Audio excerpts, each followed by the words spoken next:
Maraming supply ng itlog ngayon sa merkado kasunod ng pagbaba ng demand matapos ang holiday season.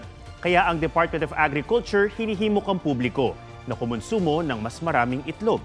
May report si Joseph Moro.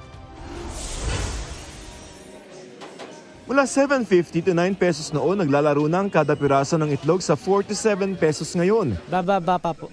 Hanggang ano po yan, April. Marami kasi na yung itlog.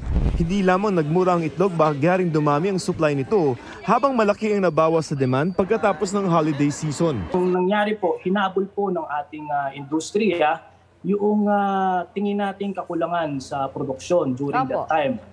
Ang problema naman, pagkatapos ng holiday season ngayong January towards ngayong February, malaki po yung ibinaba ng demand sa ating itlog. Kaya ang Department of Agriculture hinikayat ang publiko na kumain o gumamit ng mas maraming itlog. Patuloy tayo nakikipag-coordinate sa DSWD at sa iba pang ahensya sa National Nutrition Council para ma-promote ang egg dahil alam natin na ang itlog ay isa sa pinakamurang source ng protein. Ayon sa isang nutritionist at dietitian, maituturing na superfood ang itlog. Bukod sa protina, magandang source din ito ng vitamins at minerals na makatutulong sa metabolism. Pero naglalaman din ito ng cholesterol at saturated fat. Kaya sa pagkain ng itlog, dapat daw isaalang-alang ang overall diet.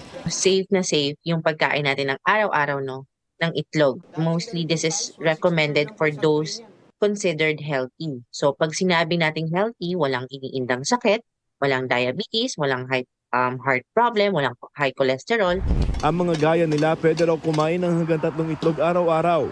Kung may iniindang sakit, isa lamang kada araw. Pinakamainam daw na paraan ng pagkain ng itlog ay boiled egg. Kung prito naman, dapat mas mababa ang saturated fat at cholesterol ng mantika. Kung mura po, pwedeng kumain ng kumain. Pag maraming itlog makakain, baka naman yung cholesterol naman ang umano sa atin. Pag bumili tayo bawat isa ng maraming itlog, mabubulok din yan sa bahay. Kung makabili ka man lang, yung tama lang. Joseph Morong nagbabalita para sa GMA Integrated News. Mga kapuso, alamin ang State of the Nation. Mag-subscribe sa GMA Integrated News sa YouTube. Sa ating mga kapuso abroad, samahan nyo kami sa GMA Pinoy TV at sa www.gmanews.tv.